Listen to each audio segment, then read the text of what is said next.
A 7-year-old girl saw what her brothers missed, a black sedan following them from school. When the men inside opened their doors, she ran to the scariest stranger she could find, a Hells Angels president adjusting his motorcycle. "That car is following my brothers. Please help." The man looked at the sedan, looked at the little girl, and remembered his own daughter, taken by a predator 15 years ago. By sunset, 300 bikers had blocked every exit on that street. The hunters had just become the hunted. If this satisfies your heart, please like, comment, and follow. Helena always walked behind her brothers. It wasn't a choice. Her legs were shorter, her steps smaller, and Lucas and Miguel never slowed down. They were 9 and 11, practically grown-ups in her 7-year-old eyes, always talking about video games and soccer and things she didn't understand. She didn't mind being behind. It gave her time to watch things. Helena watched everything. She watched the cracks in the sidewalk, counting them as she stepped over each one. She watched the birds on the power lines, trying to guess when they would fly away. She watched the clouds making shapes in the sky. And today, she watched the black car. It had appeared 2 blocks from school, a sedan, dark windows, moving slowly. Too slowly for normal traffic, Helena noticed, because it was the same speed she was walking, like it was matching her pace. When they turned onto Maple Street, the car turned too. When they stopped at the crosswalk, the car stopped. When they crossed, it crept forward, maintaining that same careful distance. "Lucas," Helena said, tugging her brother's sleeve, "that car is following us." Lucas didn't look. "What car?" "The black one. Behind us. It's been there since school." "There's lots of black cars, Helena. You're being paranoid." "I'm not paranoid. Look!"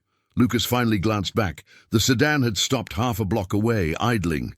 "It's just parked. Relax." "It wasn't parked before. It was moving with us." Miguel pulled out one earbud, annoyed. "What's going on?" "Helena thinks we're being followed." "We're not being followed. Come on, we're going to be late." They kept walking. Helena kept watching. The car started moving again.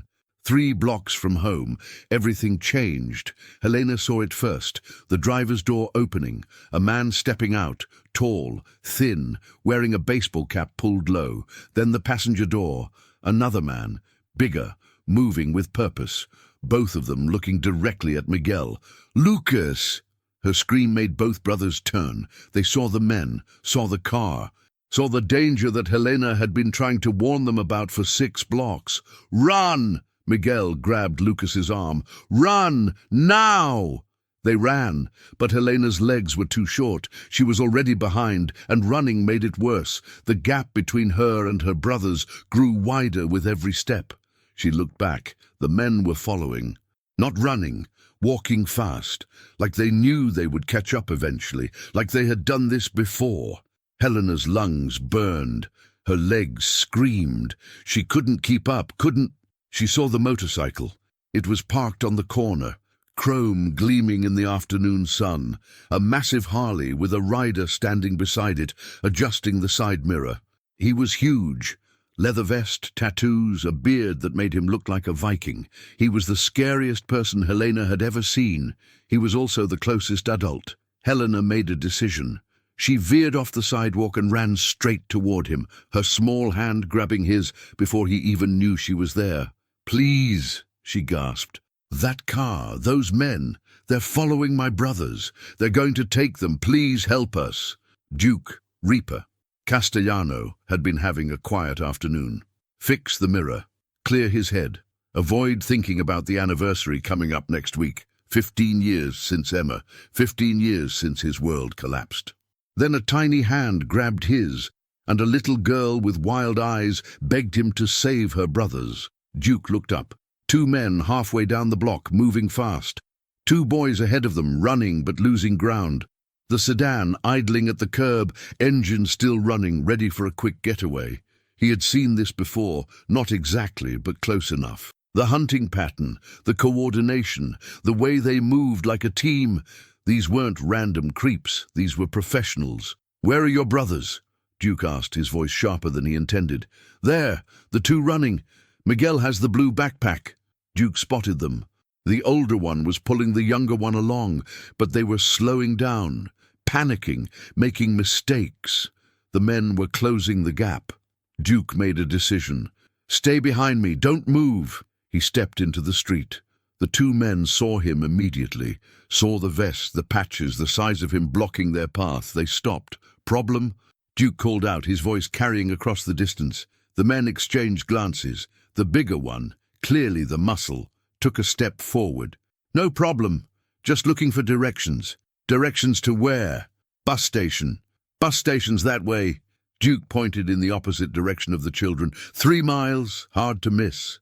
"Thanks." Neither man moved. "You can go now," Duke said, "unless there's something else you need." Silence. The men were calculating. Duke could see it in their eyes, weighing the risk, assessing the threat, deciding if one biker was worth the trouble.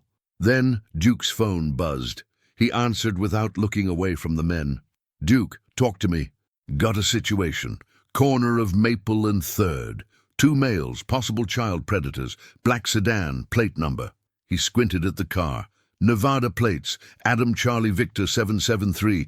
They were pursuing 3 kids. I've got the kids with me. Need backup." "How many?" Duke looked at the men, at the sedan, at the little girl trembling behind him, her brothers finally reaching them, gasping for breath. "All of them," he said. "Send everyone." The call went out at 4:17 p.m. By 4:45, the first wave of bikers arrived, 20 bikes, blocking both ends of the block. The riders dismounted and formed a perimeter, silent and watchful. By 5:15, the second wave, 50 more, filling the surrounding streets. The sound was thunder, engines roaring, chrome gleaming, a wall of metal and leather materializing from nowhere. By 5:30, over 200 Hell's Angels had surrounded the area. The 2 men in the sedan hadn't moved, couldn't move. Every exit was blocked, every escape route closed. They sat in their car, windows up, trying to pretend they weren't terrified. Duke stood at the center of it all, Helena still clutching his hand, her brothers pressed close on either side. "What's happening?" Miguel asked. "Who are all these people?" "Friends," Duke said. "They're going to make sure those men never bother anyone again." "Are they? Are they going to hurt them?" Duke looked at the boy, 11 years old, old enough to understand some things, young enough to still be afraid. "Not unless they have to. But those men were planning to hurt you. You understand that, right?" Miguel nodded slowly. "They were going to kidnap us, weren't they?" "Yes." "Why? We're not rich. Our parents can't pay a ransom." Duke's jaw tightened. He knew why, knew exactly what those men wanted with 3 young children, but he couldn't tell an 11-year-old that. Some bad people do bad things for bad reasons. What matters is they're not going to get the chance. Helena tugged his hand. "Are you going to call the police?" "Already done. They're on their way. But the police don't always help. Mum says they don't come fast enough." Duke crouched down to her level. This tiny girl who had seen danger when her brothers hadn't, who had trusted a stranger in leather because she had no other choice. "You're right. Sometimes they don't. That's why we're here. We're making sure nothing happens until they arrive, and after they arrive, and for as long as you need us." "Why? You don't know us." "I don't have to know you. You're a kid. Kids don't deserve to be hunted." His voice caught slightly. "Someone should have been there to protect my daughter. No one was. So now I protect everyone else's." Helena's eyes went wide. "You had a daughter?" "A long time ago." "What happened to her?" Duke couldn't answer. Even after 15 years, the words wouldn't come. Helena seemed to understand. She squeezed his hand. "I'm sorry." "Me too, kid, me too." The police arrived at 5:47 p.m. 4 squad cars, lights flashing, pulling up to a scene they couldn't quite comprehend. Over 200 bikers, hundreds of bikers, 2 terrified men in a sedan, 3 children surrounded by a human wall. Detective Maria Santos stepped out of the lead car, her hand instinctively moving toward her holster. "What the hell is going on here?" Duke approached her, hands visible, posture non-threatening. "Detective, those 2 men in the sedan were following these children from their school. They exited their vehicle with apparent intent to abduct. One of the children alerted me and I called for backup." Santos looked at the wall of bikers. This is your backup. We take child safety seriously. This is vigilantism. This is witnesses. 200 witnesses who saw those men pursuing minors. 200 citizens who are prepared to testify. Duke's voice hardened. You want to charge us with something, go ahead, but I suggest you start with them. Santos studied him. Then she turned to her partner. Run the plates. The response came back in 2 minutes. Sedans registered to a shell company out of Nevada. Both occupants have priors. The driver has 2 counts of attempted kidnapping in California. Charges dropped due to lack of evidence. The passenger did 3 years for aggravated assault. Santos's expression changed. These are the guys the FBI's been looking for. The trafficking ring operating out of the Southwest. They've grabbed at least 7 kids in the last 2 years. Duke felt Helena's grip tighten on his hand. Not today, he said. Not these kids. The arrest happened in slow motion. 200 bikers watched as the men were pulled from the sedan, hands behind their backs, faces pressed against the hood. They didn't resist, couldn't resist, with an army watching their every move. You have the right to remain silent. The Miranda rights echoed across the street as officers secured the suspects. More police arrived, FBI vehicles, unmarked cars, a whole task force materializing to deal with the criminals Helena had accidentally exposed. Those men, Detective Santos said, approaching Duke, they're connected to at least 12 disappearances across 4 states. Kids who vanished and were never found. Duke felt sick. How many were they planning to take today? Based on surveillance footage from their car, they'd been watching these 3 for over a week. The older boy was the primary target, fits the profile of kids they've taken before. Miguel, 11 years old, walking with earbuds in, oblivious to the world. If Helena hadn't noticed, if she hadn't spoken up, if Duke hadn't been on that corner at that exact moment. We've been trying to catch these guys for 2 years, Santos continued. Never could get ahead of them. They were careful, professional. She looked at Helena. Until a 7-year-old spotted what we couldn't. Helena was sitting on Duke's motorcycle, her brothers on either side, all 3 wrapped in shock blankets the paramedics had provided. She looked impossibly small against the massive Harley. She saved them, Duke said. She saw what was happening and she acted. Most adults don't do that. Most adults tell themselves it's nothing and keep walking. Why did she come to you? Duke almost smiled. She said I looked scary. Figured I was scarier than the men following them. Smart kid. The smartest. Vu. The parents arrived at 6:30 p.m. Maria and Carlos Reyes had gotten the call at work. Their children surrounded by police and bikers, something about an attempted kidnapping. They had broken every speed limit getting there. When they saw their kids, alive, unharmed, wrapped in blankets, Maria collapsed against her husband, sobbing. Mis bebés, mis bebés. She ran to them, gathering all 3 in her arms, holding them like she'd never let go. Carlos followed, his face a mask of terror and relief. What happened? The police called and said, 2 men tried to take us, Miguel said, his voice shaking. They were following us from school. Helena saw them. She told the motorcycle man and he saved us. Maria looked up, found Duke in the crowd. You're the one who... Your daughter is the one who saved them, ma'am. I just made a phone call. Don't minimize what you did. Maria stood up, walked to Duke and hugged him before he could react. Thank you, thank you, thank you.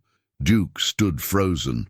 He couldn't remember the last time someone had hugged him, couldn't remember the last time he'd let anyone close enough. I have a daughter too, Maria said, pulling back. Had, if someone had been there for her.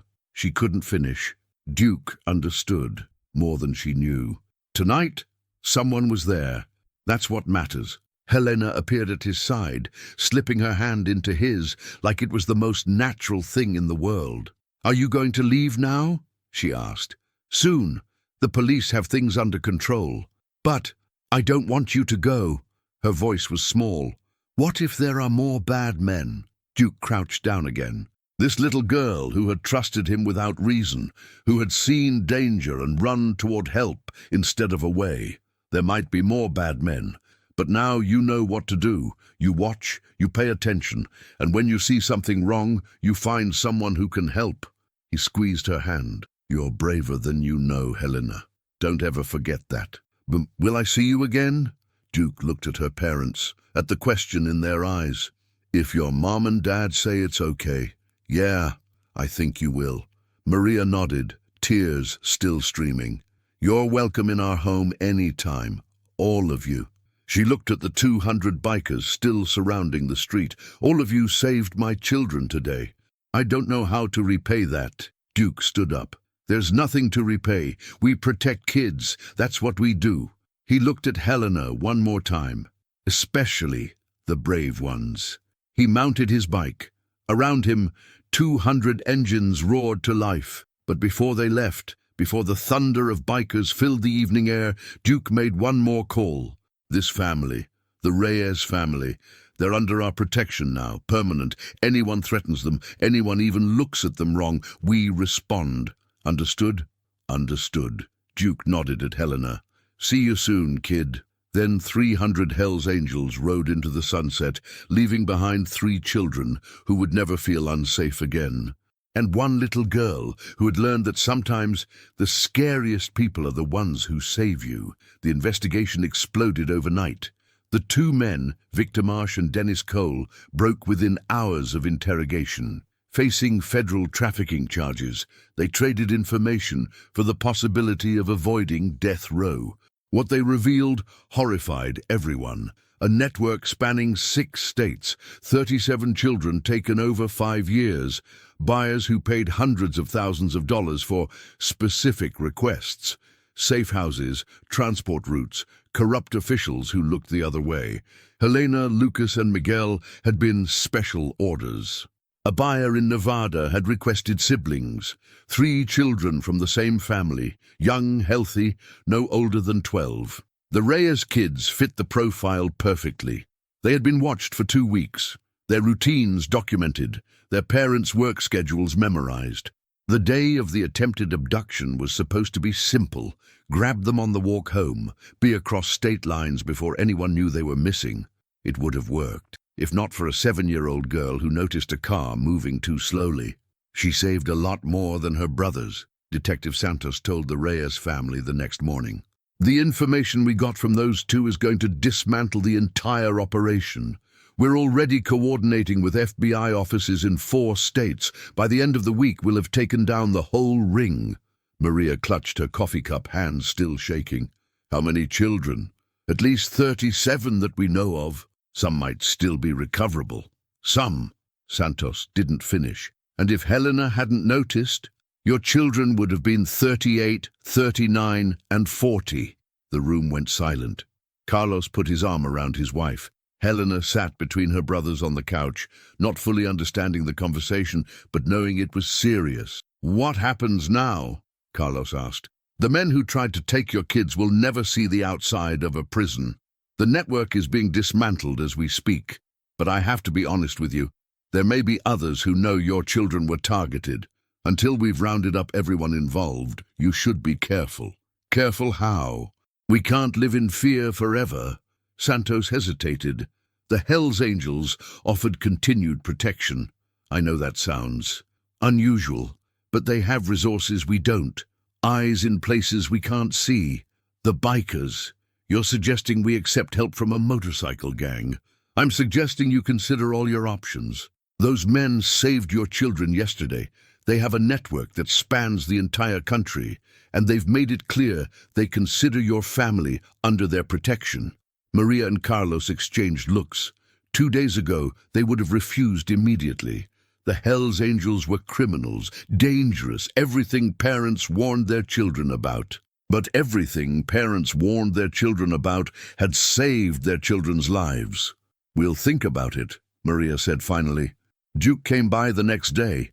He didn't call ahead, just appeared on their doorstep, helmet in hand, looking almost uncomfortable. "Mr. Reyes, Mrs. Reyes, I wanted to check on the kids." Carlos studied him. This massive tattooed man who had mobilized an army to protect 3 children he'd never met. "Come in." They sat in the living room. Duke looked out of place among the family photos and children's artwork, a wolf in a dollhouse, but he accepted the coffee Maria offered and asked polite questions about how everyone was sleeping. Helena appeared in the doorway. "Duke!" She ran to him before her parents could stop her, climbing onto the couch beside him like they were old friends. "Hey, kid, how you holding up?" "I had bad dreams, but Mom let me sleep in her bed, so it was okay." "Bad dreams are normal after something scary. They'll get better." "Did you have bad dreams?" "After your daughter?" The room went still. Maria started to apologize for her daughter's directness, but Duke held up a hand. "Yeah, I did. For a long time. Sometimes I still do." "What makes them go away?" Duke thought about it. "Helping other people. Doing something good. Every time I protect a kid like you, the dreams get a little quieter." Helena considered this with 7-year-old solemnity. "So we helped each other. I helped you by letting you save us. And you helped me by actually saving us." Duke almost smiled. "Yeah, I guess we did." The protection became routine. Every morning a Hell's Angel was parked near the Reyes house when the kids left for school. Different riders, rotating shifts, but always someone. They didn't approach, didn't interfere, just watched, made sure. At school, teachers noticed. Parents noticed. The principal called Maria to express concern about the gang presence near campus. "They're not causing trouble," Maria said. "They're protecting my children." "From what?" "The men who tried to take them are in custody. From anything else that might happen. From anyone who might want to finish what those men started." "Mrs. Reyes, this is a school. We can't have..." "Have what? People who care about children's safety?" "Because from what I can tell, your security guard didn't notice 2 predators following my kids for 6 blocks. A 7-year-old noticed, and a gang member stopped them." The principal had no response. The bikers stayed. 3 weeks after the incident, Duke received an invitation. Helena's 8th birthday party. Pink envelope, glittery stickers, handwritten in careful 7-year-old penmanship. "You are invited to my birthday. Please come. Bring your friends if you want. Helena." Duke stared at the invitation for a long time. He hadn't been to a child's birthday party since Emma's last one, 15 years ago. Pink balloons and a unicorn cake, and a little girl who would be dead 3 months later. He should say no, should keep his distance, should remember that getting close to families only led to pain. Instead, he RSVP'd yes. The party was chaos. 20 kids running around a backyard, screaming and laughing and getting cake everywhere. Parents clustered in groups, drinking coffee and watching their children with varying degrees of attention. Then the bikers arrived. Not 300 this time, just 12. Duke and his closest brothers, the ones who had been on the corner that day. They parked in a neat line on the street, removed their helmets, and approached the party like they were entering hostile territory. The other parents stared. Some pulled their children closer. Whispers rippled through the crowd. Then Helena screamed, "Duke!" She sprinted across the yard and launched herself at him with enough force to knock a smaller man over. Duke caught her, lifting her easily, letting her wrap her arms around his neck. "You came. You actually came." "Said I would, didn't I? I wasn't sure. Mom said sometimes adults say they'll come, and then they don't. I always keep my promises, kid. Always." The other parents watched this interaction with confusion, this terrifying biker, covered in tattoos, holding a little girl like she was the most precious thing in the world. Maria approached with a smile. "Thank you for coming, all of you. It means a lot to her. Wouldn't miss it." Duke set Helena down. "We brought something." Ghost stepped forward carrying a large wrapped box. Helena's eyes went wide. "For me? Open it." She tore into the wrapping paper with the enthusiasm only a child could muster. Inside was a leather jacket, child-sized, custom-made, with a special patch on the back. "Protected," it read, with the Hell's Angels logo above it. "This means you're under our protection," Duke explained. "Forever. Anyone sees this jacket, they know your family." Helena put it on immediately. It was slightly too big, but she didn't care. "I love it. I love it so much." She hugged Duke again. "Thank you. There's one more thing." Duke reached into his pocket and pulled out a phone, a simple flip phone, nothing fancy. This has one number programmed in it, mine. You ever feel scared, you ever see something wrong, you call. Day or night, I'll answer. Helena took the phone like it was made of gold. What if it's the middle of the night? Then I'll wake up and answer. What if you're busy? Nothing's more important than keeping you safe.